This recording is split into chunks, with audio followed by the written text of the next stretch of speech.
Hey guys, it's Emperor Nero here with another video. Today I believe it's the first time in the history of my channel that I will do a full facial analysis on someone, a YouTuber or a celebrity, and that someone is Austin Dunham. I don't know how to pronounce his name, so I will just call him Austin. I think most of my subscribers are familiar with him or seen his face at some point or another, or you might even be subscribed to him. All power to you.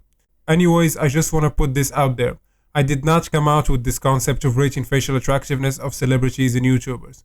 Quo's Studio made this popular, and Wheat Waffle also did this after Quo's as well. So I thought, why not try it? I also want to talk about something very quickly. When it comes to rating people that are not white, the comment section can get very spicy. When I did my video on Zayn Malik's eyes, there is this guy who said that Zayn isn't attractive because he looks more Indian. He deleted his comment, but I promise that this comment will come back to haunt him. So I am a man of my word. Also, Zayn is mixed, half Pakistani and half white. This goes to show you that some of these people that comment on my videos are escapees of Arkham Asylum. This is the only explanation. And if you guys want to get your face rated by me with personalized look max and advice, link will be down in the description. Without further ado, let's get this video started. So who is Austin? Austin is an American-based YouTuber, fitness trainer, and famous influencer. He rose to fame after sharing fitness videos on his YouTube channel. Till now, he has gained almost 1 million subscribers on the platform. When it comes to height, he is 5'11", and the wiki says that he is mixed race. Anyways, let's move on to the actual analysis. So starting off with the lower third, we can see that it is Austin's strongest point in his face. The ramus is quite lengthy and visible, which adds to the bulkiness of the jaw.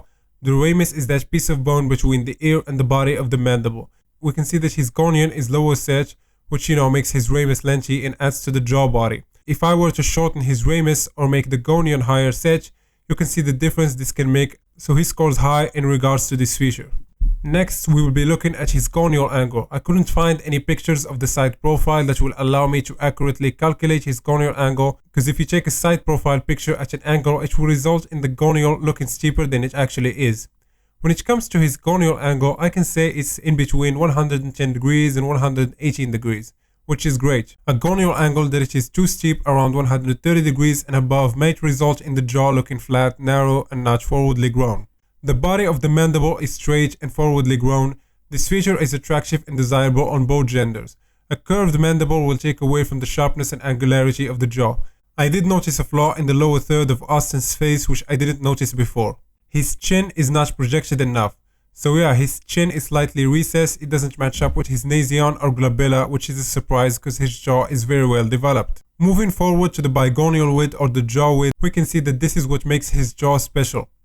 The jaw is wide, which is sexual dimorphic trait desirable on men. It makes men look more masculine and attractive. I noticed something unusual about his masseter muscle.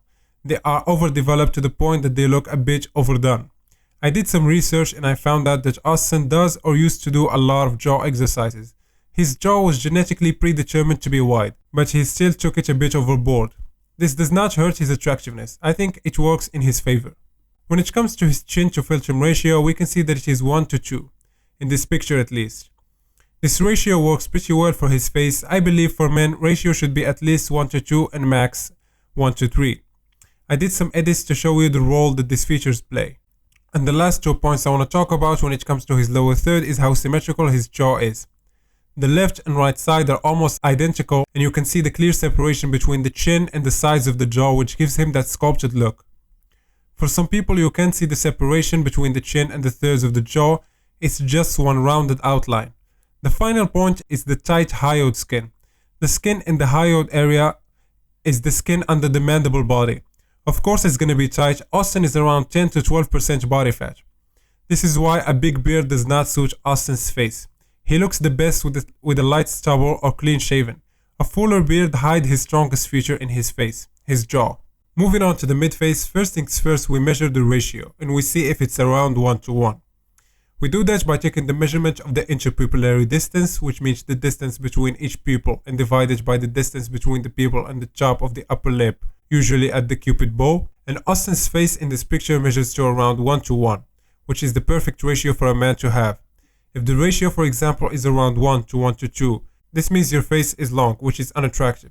And the same goes for the opposite, having a ratio well below 1:1 will result in the face looking too short. We can also see that the cheekbones are higher set, which provides support for the eyes, and it also makes the person look youthful and attractive. The maxilla is forwardly grown, which shows proper forward growth in the face. Looking at his nose, we can see that it is smaller and well sculpted compared to most African American men. Most black men have big noses, but Austin is a special case, which gives him an extra point. His nose width to face ratio is around 1 to 3.5, which is good. This means you can fit 3.5 of his nose on his face, if that makes any sense. You can also see that his nose thins out as it goes up. You have a good nose width to height ratio. It is also not hooked, which is good. I also noticed that the nose is not projected enough. A projected nose is masculine, and the nose that is not projected seems as more juvenile and feminine. For most black men I rate, I always notice that their noses are not as projected as white men. Overall, I would say that the mid-face is great with minimal flaws. Moving over to the eyes, my favorite part of the face to analyze, first things first I measure is the distance between the eyes. I usually use the golden ratio to measure it, which says that the eyes should be around one eye width apart. And Austin's eyes are around one eye width apart, with a couple of millimeters off, but that doesn't hurt his attractiveness, because no human face is 100% mathematically symmetrical. They also have a positive canthal tilt, which is attractive. A neutral or a positive canthal tilt is desired, but a negative one is a big no-no.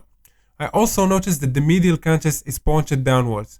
This mixed in with the very compact eyes resulted in Austin's eyes looking feline and hunterish-like, if that makes any sense. There's also minimal amounts of upper and lower eyelid exposure, which is good. The eyes are deeper set in the skull with a brow ridge that is protruded. And one final point before I move over to the eyebrows is how symmetrical the eyes are. The left and the right eye are almost identical in size, in canthal tilt and everything. The eyebrows are full and elongated, covering the entirety of the eyes. The eyebrows are very important. I say it and I say it again.